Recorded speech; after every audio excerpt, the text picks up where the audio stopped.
ज्ञान और बुद्धि में क्या अंतर है। तुम बुद्धिमान हो इसका मतलब ये नहीं कि तुम ज्ञानी हो, और तुम ज्ञानी हो तो जरूरी नहीं कि तुम्हारे पास कोई डिग्री हो, कोई तर्क हो, कोई किताब का ज्ञान हो।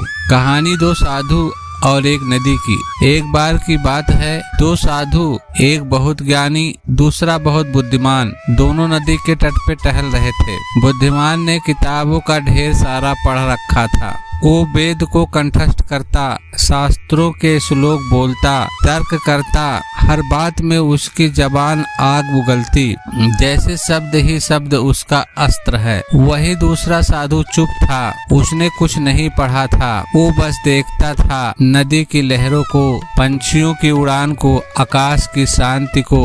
दोनों बैठे नदी के किनारे। बुद्धिमान साधु ने पूछा, तुमने कोई ग्रंथ पढ़े हैं? चुप। तुम वेद जानते हो? मौन।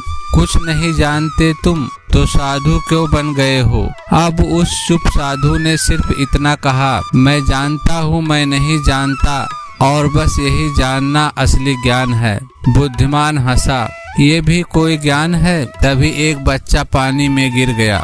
बुद्धिमान साधु सोचने लगा, क्या मैं इसे बचा सकता हूँ? पानी कितना गहरा होगा? तैरना तो मैंने पढ़ा है लेकिन किया नहीं। चुप साधु कूद पड़ा और बच्चा बच गया। बुद्धि तर्क है, गणना है, विश्लेषण है। बुद्धि सवाल पूछती है लेकिन वह खुद कोई अनुभव नहीं करती। बुद्धि किताब से सीखती है, ज्ञान जीवन से।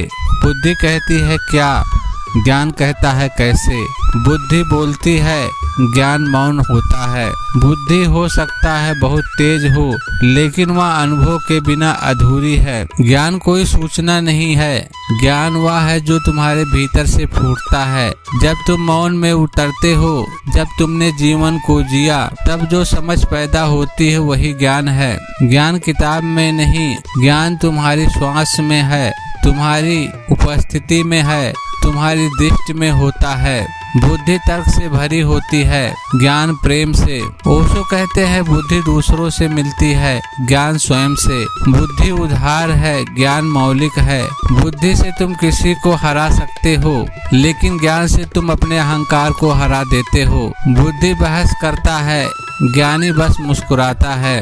अगर तुम सच में जानना चाहते हो तो तर्क में मत जाओ, मौन में जाओ।